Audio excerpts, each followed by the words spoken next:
Welcome to today's episode of David Vs Goliath, a podcast dedicated to helping small businesses leverage technology to not only help them compete against their large competitors, but win. Your host is currently the CEO of Anthem Business Software, a three-time Inc. 500 recipient, and a serial entrepreneur with a passion to help small businesses everywhere find, serve, and keep more customers profitably.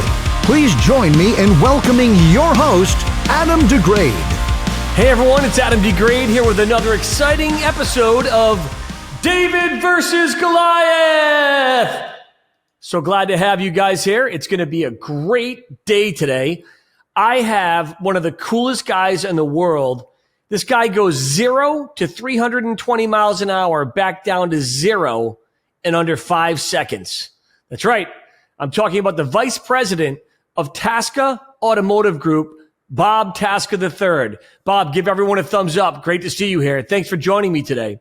Really excited to have Bob Tasca III here. But before we get into the interview, I want to cover a little bit of housekeeping.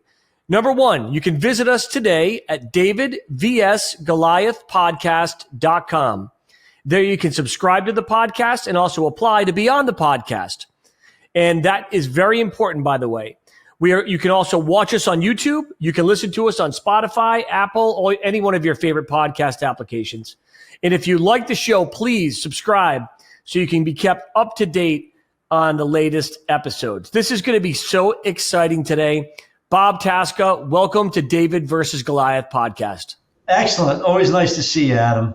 Man, it's such a pleasure to have you on here. It's very rare that I get to actually interview somebody who goes from 0 to 200, how many miles? 335 miles an hour in 3.8 seconds. Think about that, folks, listening and watching.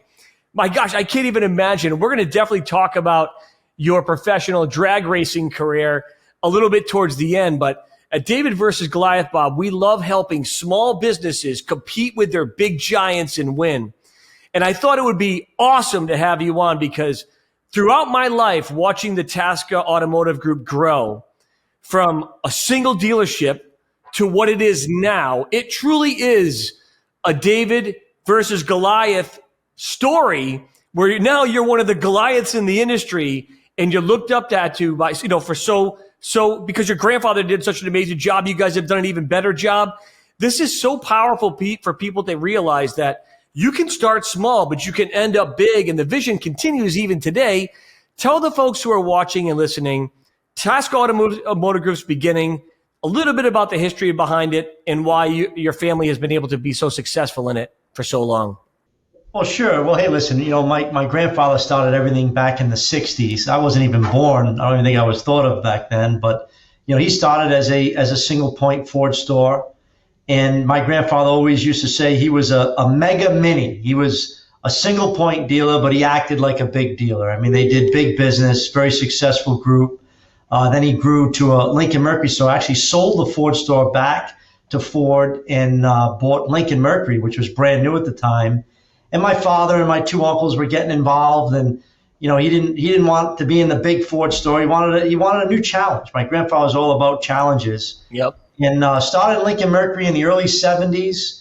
And, that store really grew to be the largest Lincoln Mercury dealer in the world in 1986 and 1987. No one sold more Lincoln Mercurys than in Seekonk, Massachusetts. And my grandfather was very proud at that time to say none bigger, none better. It was the largest volume and highest customer satisfaction Lincoln Mercury store in the world.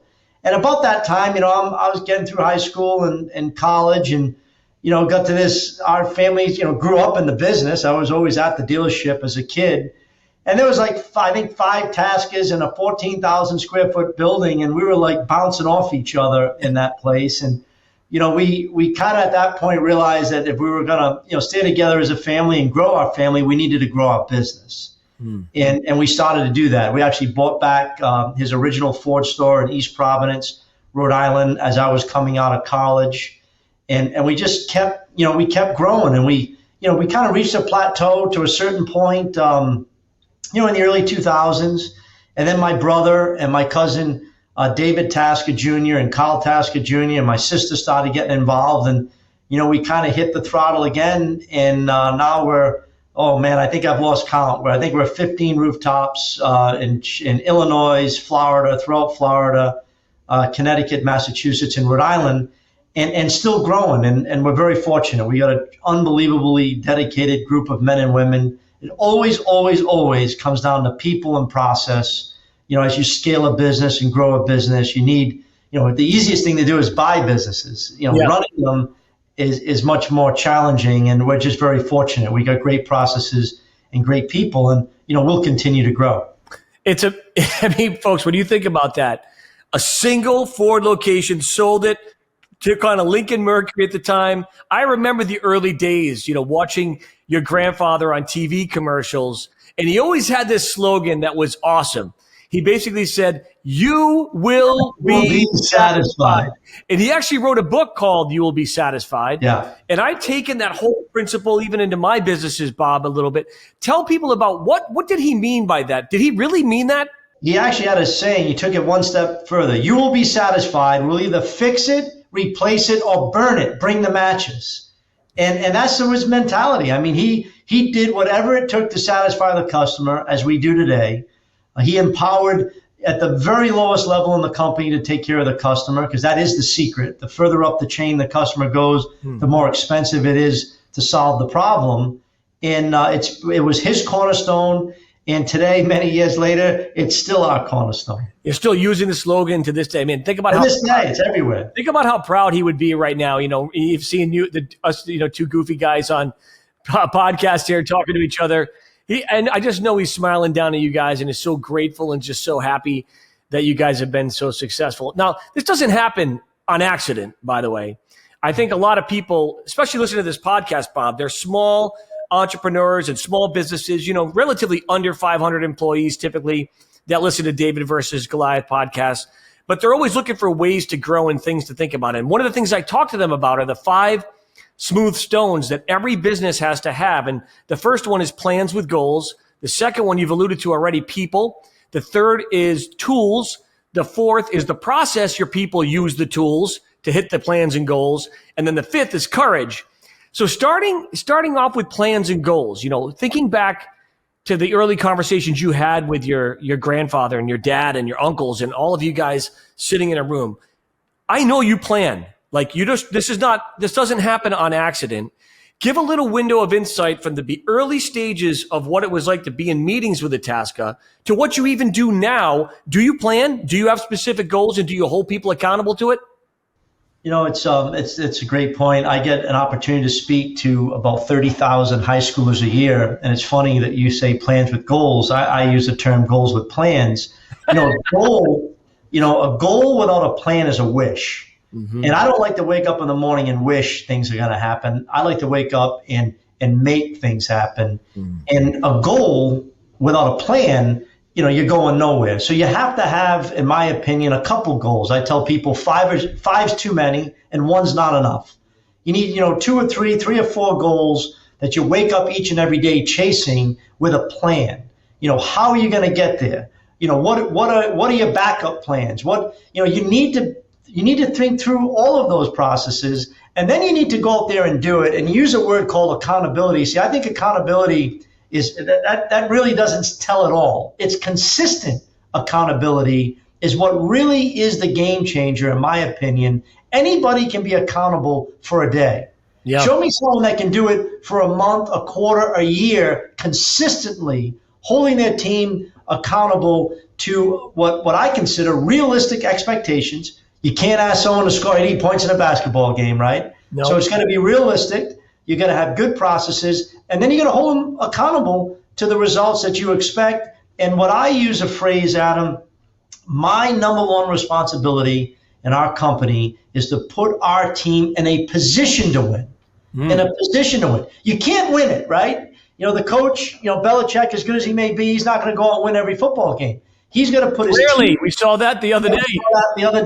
He's going to put his team in a position to win with the resources in the facility, the marketing, the software, the leadership, whatever you need to do to surround your team with the people, the talent, the resources to win. And then You got to let them go out and win the ball game and not micromanage them, not suffocate them. Let them go out and win. And that's what we do in our company. It's been very successful, and we'll continue to do it. Bob, it's so you have to give people the tools to win, right? There's no doubt about it.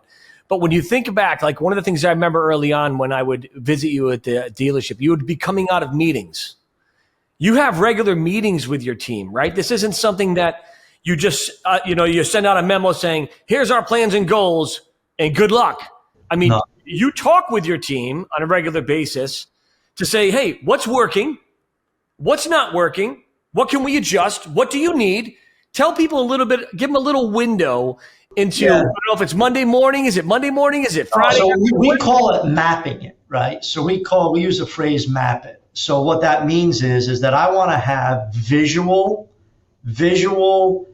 data daily, okay, that we can look at to celebrate success or look for areas of opportunity. I think one of the biggest challenges in business is that teams don't know if they're winning or losing. Yeah. They don't know. They may never know if they're winning or losing, or if they do, the data is so late or not timely that they say, well, okay, well, that was a month ago, and I think we're better than that now. So we have daily, like take our sales force, for example. Our sales managers have to, on a piece of paper, and I'm a technology guy. Piece of paper's no, man. Sometimes it's a piece of paper. They got to go in and write down how many ups came in the showroom, how many they sold, how many delivered, how much gross they put up, what their CSI is month to date, how many appointments they have for tomorrow. This is by hand now, pen and paper.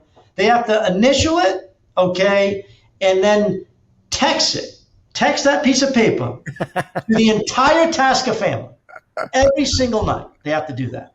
And you talk about accountability, when they go for zero, you know how painful it is for them to write zero on that piece of paper? Yeah. But again, it's daily accountability, and then we'll have more formalized, we ask the general managers to have weekly department meetings, and then we hold formal monthly report outs, okay? So it's the first week of the prior month. We do a fixed ops for all parts and service, and we do one for sales.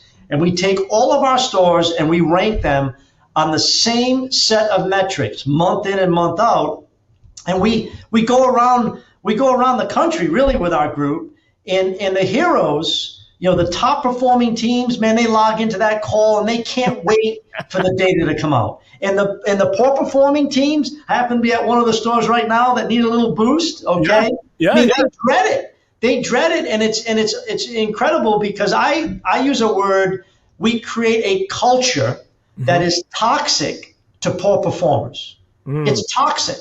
If you're not performing well at Tasca, you're not going to be there. You're not going to stick around, because I say to my service managers, I don't have to worry about ever firing you. What do you mean? I said, because every month when you log into that call, if you're one of the worst performing managers in my company, how many times are you going to log into the call before you don't log in anymore? Like, you physically don't show up. And it's that level of accountability because they have no excuses, right? They have the training, the support, the equipment. And if they can't get it done, well, we don't fire the team, right? We change the coach. That's right. And that's just a harsh reality. I mean, I'm a competitive guy. I bring a lot of, what I do on the racetrack into the dealership. What's beautiful about sports, anyone who's played professional sports, you know exactly how you performed. You know exactly who won and lost, and you know in the absolute moment that it happened. Well, in business, a lot of that is like doesn't exist. Like, I don't know. Did we have a good day? I don't know. It felt like a good day. It's like, I don't know. Like, maybe we did. I mean, what did the guy across the street do? Well, that when you work for the Tasca family, you go home at night, you know exactly if you won or lost. And you know what's so great about that for the listeners that are watching this and seeing this, guys, is it all does start with plans, with goals. The reason why his managers and his different department heads know whether they're winning or losing is because they've taken the time to say, here's what we need to do. These are the numbers we need to hit, and we're going to manage and measure to that goal. Right. Like you said so interestingly, Bob, a lot of small businesses, they don't know how to do that. You know what I mean? They don't know how to create a plan. They don't know what that means. And so they just sit around saying, I think we did pretty good this week. Well, what does that mean? Relative to what? You know what I mean? Like, to yourself, to your competitor. I mean, how do you know? And so it really does take a lot of energy and effort. So Bob, hang in there with me really quick. We need to take a break right now from our corporate sponsor, Anthem Software. Anthem Business Software System is designed to specifically help small businesses just like yours find, serve, and keep more customers profitably. We do this by providing you with the most powerful software, automations, and marketing services to help your business compete and win in this ever-changing digital world. Take a short video tour at anthemsoftware.com.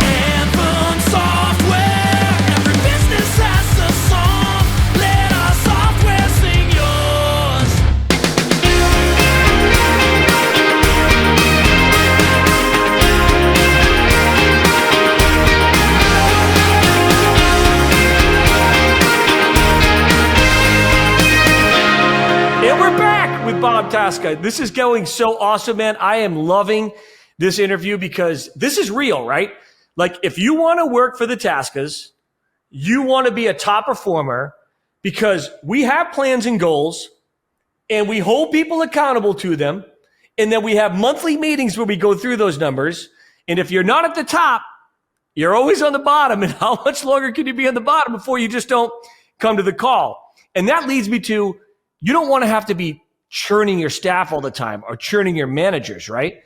No. So finding good people, man, and you have hundreds of them now, where, you started off as a small single rooftop, as they call it here in the automotive industry, folks. Those of you who are listening and watching, did you know that they refer to their business by rooftops? Maybe you didn't realize that, but that is exactly how they refer to themselves. When you have one to now you have all these hundreds of people working for the organization, recruiting, hiring, training, mentoring, developing. What is the Tasca methodology to finding, training, and keeping good people, or great people in your case? Well, I can tell you, great people attract great people. I mean, that's the bottom line. We'll look at our GMs, who really are our leaders in each one of our stores, our general managers, and you can really spot great general managers, maybe not how much experience they have in the business, but how well they are able to attract talent. Because I really feel that talent attracts talent. And when you interview people and you're on the other side of the table, you want to work for somebody that's going to motivate you, that's going to lead you, that's going to inspire you to grow. And we're blessed. A lot of our, all of our GMs around our business, many of them have come up through our company. Because we know them. Some of our general managers were salespeople, service advisors that have developed over the years. And, we really want to get the general manager position right, because I don't have the time to, hire every service advisor or every salesperson. So we put a lot of effort in that general manager position to make sure that person represents our values, our culture, what we believe in, because that's ultimately what's going to dictate the success of the store. So, I really focus on the GMs. We have calls with the GMs. I'm in Connecticut right now at our Ford store, meeting with the GM face to face. That's great. Because when we leave, they're the one that's going to carry on the message. Now, Bob, when you're trying to find these general managers in your particular situation, do you recruit them yourself? Do they come to you? Do you use an outside recruiting firm? Is it a blend? What are some of the things that Tasca uses to find GMs? And then what are some of the tools your GMs use to find great people? Yeah, so it's a combination of all of the above. For the general manager position, we really look within. We really like to look within. We don't, not all of our GMs are from within, but the overwhelming majority of them are from within. And then we use all of the services, Indeed, and, all the online, ad services. And, it's not easy. It's tough. I mean, you got to search through a lot of applications. We have used, some recruiting agencies in the past, but we are fortunate because when you do create a culture of winning, word gets out. And there's no better person to hire than someone who's recommended or calls you because they know of someone that worked for you or with you currently. Those are the best hires, because if you think about it, when you're advertising, for the most part, you're looking for people that don't have a job. And there may be a reason why they don't have a job, right? So you got to be careful. You got to be careful with that one. But no, that is the challenge. It'll always come down to people and process, and the teams and coaches that are able to surround themselves with the best people and processes and hold their teams accountable will win. Will win more than they lose. Yeah. Do you rely on your GMs to train, for example, the salespeople on how to handle internet leads or handle the customer walking into the showroom? Is there a specific Tasca way, so to speak, where when somebody comes through the door, what do we want them to think? What do we want them to feel? And what do we want them to do at Tasca? Yeah, so we have a combination of outside trainers, which we bring in both on the sales side and service side, that kind of backfill the GMs. But it is the general manager's responsibility to make sure that his team is executing our playbook. I mean, it's you'll hear a lot of sports analogies when you look at how we run our company, but we have a playbook. We have a sales playbook. We have a service playbook. We have a set of processes that need to be followed every time, without fail, no exceptions. And that's the challenging thing. You can take the most simplest task, but when you ask someone to repeat it every day, without fail, no exceptions, it becomes very, very complicated to do because of complacency and playing God and skipping steps. And when you do that, you get in trouble. We see it with new salesmen all the time. They'll come in, they'll absorb our training, they'll go out and they'll execute, and they'll have an unbelievable run, like a 2 or 3 month run, and then they'll fall flat on their face. They try to get. Because now they become a professional. They know all the answers. They start skipping all the steps that made them successful, and then they have 3 months. Boom! It's like what happened? Did you figure out how to sell a car? And it's a perfect example about how complacency can set in and really derail your success. Yeah, and man, it's so fascinating that you say that, because at the end of the day, you said don't play God, right? So many times in sales, we play God. We judge customers. I was talking a couple of weeks back on a podcast. I used to, as you know, Bob, I used to work with right around 1,800 car dealerships. There was some amazing, wonderful human beings that I met in the automotive industry. And then there was some, dealerships you'd show up at, and there would be some challenges, right? I mean, I remember sitting in a sales manager's meeting. The dealership will remain anonymous here. And the guy's like, look at that person out there. They're just tire kickers. They're never going to buy anything. And I'm thinking to myself, well, not from you. Not from you. And it's so, so true. Now, running a dealership, transitioning out of people into tools. Tools are critical. And in a dealership, there's many tools you're using. So help the people understand from a marketing perspective, what are the tools that Tasca uses to get the word out to their potential customers? Well, I mean, the biggest thing that we have is a CRM, a customer relationship management system, both in sales and service. And that really is the lifeblood of our company. All of the leads, whether it's phone, internet, showroom, service customers, whether they're returning or they're fresh service customers, go in a database. And then with that database, we're able to do so many things, from follow up a customer to look at the equity in their trade, to see if they're at the optimal time to trade them out of it, where they have the most equity to go into either another new or used vehicle. Amazing. But that CRM tool that we use, runs our entire company, and it's vital. The salesmen are in it, the service advisors are in it, the sales managers are in it, and it's how we stay in touch with our customers. Technology is critical, right? So your CRM is automating processes, back when your grandfather ran the dealership that you used to have to do manually, right? Oh, crazy. So could you imagine having to do the things that are automated now? Back then, that's what they did though, man. Like, that's crazy. Yeah. They had to send out cards. They had calendars in their office. They had to remember people's birthdays. Like, all the things that we take for granted now, our forefathers, didn't have that. And we're so grateful to have it, which can make us lazy in some cases too, right? Because you don't want to lose those principles to technology. From a marketing perspective, Bob, what does Tasca do from a marketing perspective to get the word out besides using technology and automating CRM? I mean, are you on TV? Are you on radio? Are you doing social media advertising? Are you doing Google AdWords? Are you doing it all? I mean, tell us a little bit about that strategy. So it's unbelievable how that our business has changed. I mean, Adam, I remember, growing up with you, and we were just starting to go online, but newspaper was king, and TV, and we'd do weekend listings. Newspaper was king. Yellow Pages. I remember the days where Yellow Pages, that's how old I am right now. Yellow Pages were a thing.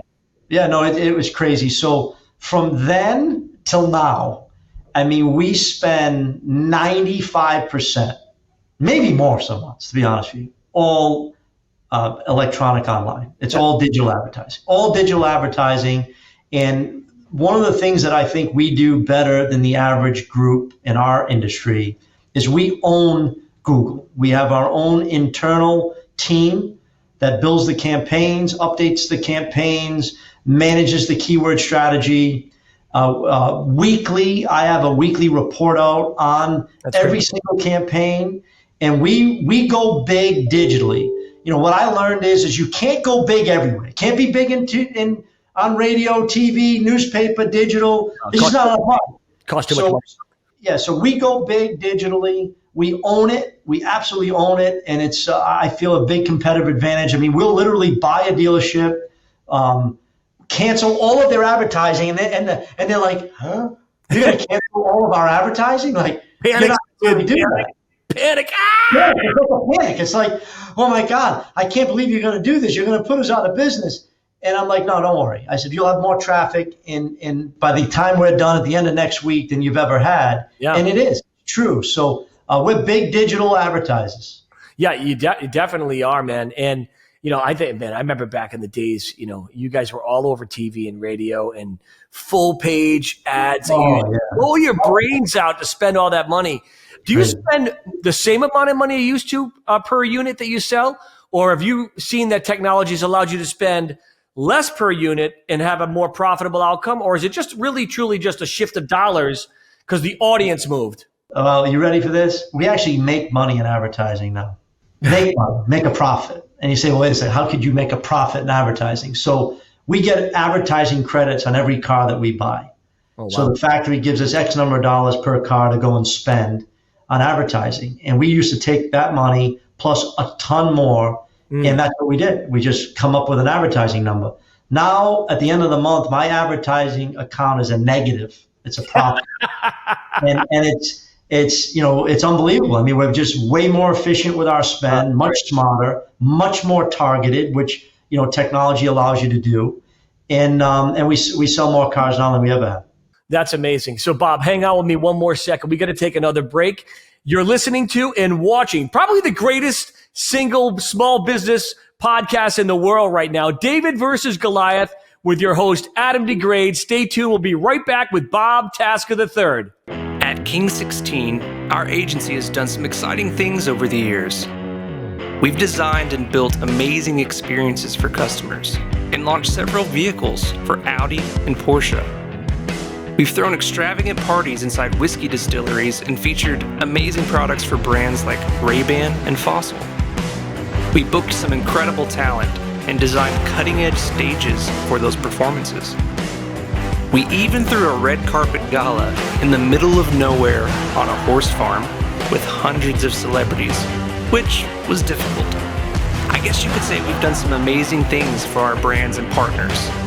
Now the only question is, what will King 16 do for you? Find out at king16.com.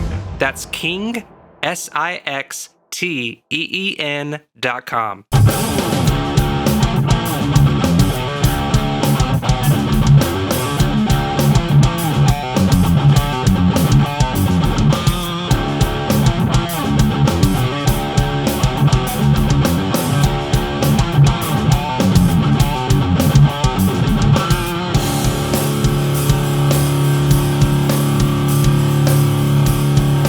And we're back with the B3 Bomber. Now, Bob, people don't know that that's what I've called you for years, the B3 Bomber.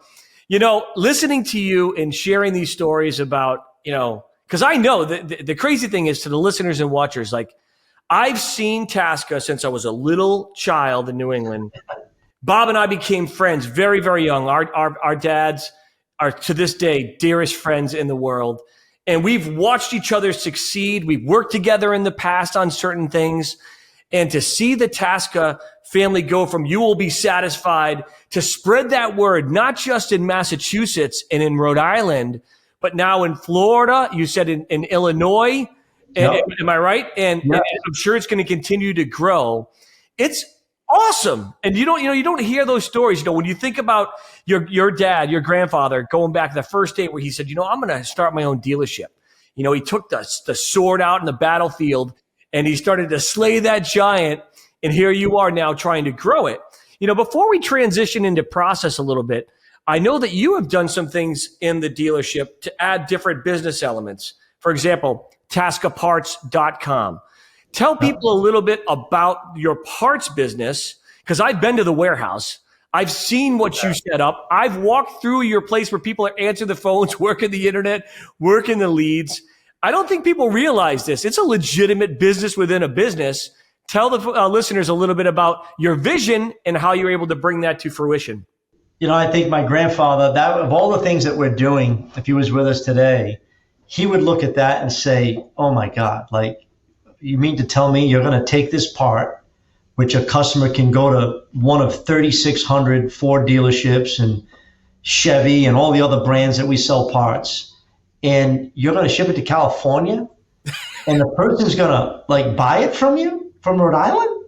Yeah, Pop. We do it every day. And it's an amazing business. I mean, we do millions and millions of dollars every month, all over the country and truthfully all over the world.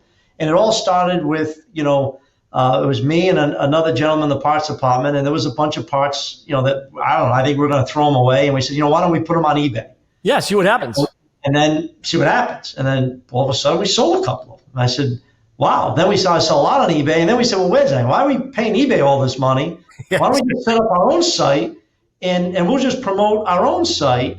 And today we're not even on eBay. We're not even on eBay. With TascaParts.com, we represent, I call most makes and models, not all, but most. And you can go on TascaParts.com. You can see pictures. You can see, proper marketing descriptions of certain parts. And you can buy and have it shipped right to your house. And, what really surprised me was the convenience. The consumer certainly could go to any Ford dealer and get the part.